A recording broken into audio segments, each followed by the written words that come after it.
Hablamos ahora de inflación, porque el gobierno sostiene que la meta establecida en el presupuesto del 60% se puede sostener. Sin embargo, los bolsillos, las góndolas dicen otra cosa, y también tengamos en cuenta que en enero el porcentaje que arrojó del 6% complica un poco ese panorama del 60%. ¿Dónde estamos parados, Belu? ¿Qué es lo que podemos esperar teniendo en cuenta los números que tenemos hasta el momento? Bueno, si podemos analizar algo es que Sergio Massa tuvo una gran cuota de confianza cuando llegó a la cartera de Economía, una cartera de Economía que tras la salida de Martín Guzmán tuvo, un shock de precios, financiero, realmente una situación muy caótica. Ahora, también lo que se ve es que prometió un camino hacia el descenso de la inflación que logró un 4,9 en noviembre, luego volvió a subir 5,1 en diciembre y enero, nos sorprendió a todos, ¿no? Con este boom de precios de la carne, efectos de la sequía. El otro día Sergio Massa apuntaba, por ejemplo, que nadie esperaba que el tomate aumente 60% en un mes por condiciones justamente de la sequía. Sumado a la advertencia del propio gobierno que dijo que en febrero seguramente va a haber un número alto también de inflación por la incidencia de la carne, por ejemplo. Exactamente, la carne todavía no se vio reflejada en este primer mes del año y de alguna manera enciende algunas luces, ¿no? Y esta cuota de confianza que algunos sectores ya dicen, ¿y qué es lo que va a pasar? Por otro lado, claro, el dato de inflación está atado a lo que son las paritarias y el gobierno persiste en la meta del 60% y la ministra Kelly Olmos dice que se van a sostener las paritarias en un 30% en un primer tramo, que luego se irán reviendo de acuerdo a esta meta y si se cumple o no se cumple. Pero ¿qué pasó en la región? Porque como veníamos viendo, el precio de los alimentos creció a nivel global. Pero tenemos, la Argentina encabeza un ranking me interesa, a ver, ¿dónde estamos parados? Un ranking que no quiere liderar y sin embargo, claro, vos fíjate, la inflación interanual en el 2022 casi 100%, 98,8%. Y en enero un 6%. En el 2022 fue 6 veces superior la inflación de la Argentina al promedio de la región. O sea, si hacemos un promedio... 6 veces.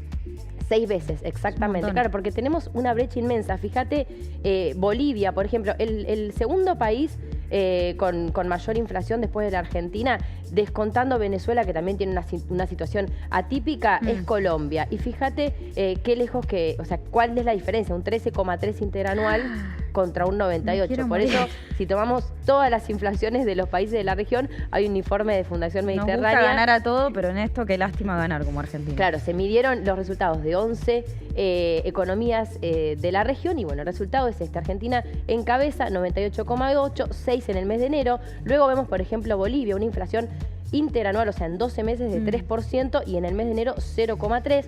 Brasil 5,7 y 0,5 en el mes de enero. Colombia 13,3 y 1,8 mensual. Y lo que planifica... Claro, lo que proyecta también este informe es que en enero, o sea, te dije que eran 6 veces la inflación. Si tomamos solo enero, esa brecha es más grande, 7,7 veces la inflación tuvo la Argentina que la media que tuvo la región. Y acá más información que no queremos ver, ¿no? Como otros países, fíjate que son todas inflaciones que no llegan... mucho más baja. Claro, no llega Venezuela al 10%. Es el único que está, atravesando una situación atípica que sí supera el 100% con un 155. Pero la Argentina es como que sale del cuadro, ¿no? Podríamos decirlo de alguna manera. Como aparte que mucha diferencia, de un 98 a un 13. Sí, también es cierto y hay que reconocer que Argentina entró a la situación... lo que estamos viendo también es una fuerte aceleración. Economías que tenían un punto de inflación, 2, 3 puntos anuales, pasaron a tener quizás un 6, un 7 y realmente también es un impacto para la economía. En la Argentina lo que sucedió es que también ingresamos a este contexto internacional de shock de precios con una inflación superior al 50%. Entonces, obviamente que el impulso va a ser distinto. Pero esa es la situación y este ranking que la Argentina encabeza y que parece difícil el camino, ¿no? Para bajar las posiciones. Vamos a preguntarle sobre esto a Ricardo Delgado, que es economista. Ricardo, buenos días, ¿cómo estás? ¿Qué tal? Buen día, Agustina, ¿cómo estás? Bien, gracias por atendernos. Recién, no sé si estabas escuchando, pero Belén nos contaba de este tristemente célebre ranking en el cual estamos con casi 100% de inflación anual, pero quien nos sigue en la región está muy lejos, ¿no? Con un 13%. La pregunta es, ¿por qué dentro de la región quedamos tan arriba y hay tanta diferencia, ¿no? Cuando estamos en el mismo sector o en la misma región económica. Sí, claramente en los últimos 5 ¿Nos escuchás, Ricardo? Hola, hola. Ahí está, ahora ¿Me te escuchan? recuperamos, sí, Ahora sí. se cortó. No, decía que en los últimos 5 años, desgraciadamente, la Argentina ha perdido el norte en materia inflacionaria. Mm, Hoy estamos en lo que los economistas llamamos un régimen de alta inflación, una economía que tiene muchas dificultades para bajar la inflación, primero básicamente porque el gobierno no toma, a mi juicio, el toro por las astas, como se dice, y encara un programa integral de lucha contra la inflación, un plan de estabilización de precios que es necesario, a mi juicio, para poder atacar a este flagelo. Pero me parece que además hay una cuestión estructural que tiene que ver con una falta de dólares para que la economía funcione con normalidad en sus diferentes actividades, y eso hace que se mantenga una brecha cambiaria, yo diría, insostenible, que implica un proceso de formación de precios en los distintos sectores, y cuando hablo de formación de precios no me estoy refiriendo a los típicos y castigados, si se quiere, sectores concentrados, oligopólicos, a los que les gusta, digamos, estigmatizar el kirchnerismo, sino básicamente todos los días, que son una enorme cantidad de unidades productivas que toman decisiones de precio, digo, desde el kiosco de la esquina, el almacén de barrio, la pyme, todos los días toman una decisión de precios que, con una brecha del 90% entre el dólar oficial y los dólares financieros, impiden perforar el piso y llegar al objetivo del gobierno, que es que la inflación empiece con 3 en el mes de abril. claro. Ahora, recién mencionabas esto de tomar el toro por las astas para poder realizar una estabilización de precios. ¿Cuál podría ser un ejemplo de medida para tomar el toro por las astas? Bueno, para decirlo claramente, digamos, la inflación en la Argentina hoy tiene varias aristas que hay que abordar. No es solamente un fenómeno monetario, sino que, por supuesto, que tiene un trasfondo detrás que tiene que ver básicamente con una explosión de la emisión, en parte producto de los gastos que hubo que financiar en la pandemia, y esos pesos siguen todavía dando vueltas.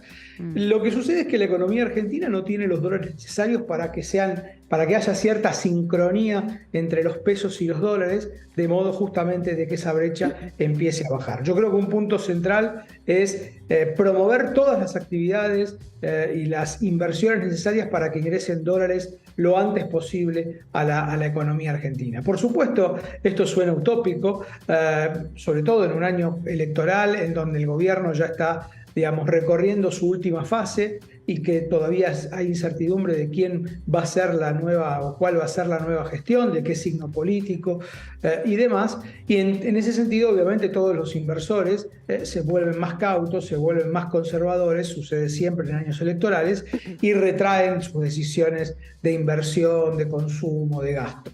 Esto me parece que es un punto. Obviamente el ajuste fiscal, el equilibrio presupuestario es un dato o un integrante central de un programa de estabilización de precios. El gobierno, vale la pena decir, y desde que llega Sergio Massa al Ministerio de Economía, está haciendo un fuerte ajuste en términos reales del gasto primario. Nosotros lo medimos todas las semanas y vemos que semana tras semana el recorte del gasto primario es importante, pero evidentemente no alcanza. Evidentemente no alcanza. Y no alcanza básicamente, ¿por qué? Porque no hay horizonte en la Argentina, porque no hay un programa, digamos, con todas las especificidades y detalles necesarios. El gobierno se ha sistemáticamente negado, incluso el propio presidente ha negado que sea necesario un programa económico explicitado.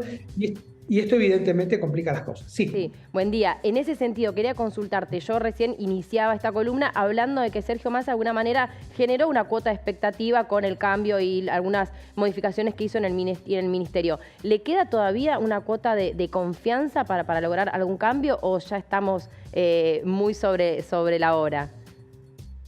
Ahora, me parece que el punto es si el equipo económico y el gobierno todo logra en esta transición, en estos, te diría, 9 meses que quedan para el cambio de gobierno, 6 meses o algo parecido para las elecciones primarias, en donde allí se define buena parte también del humor, digamos, económico, de los que toman decisiones todos los días.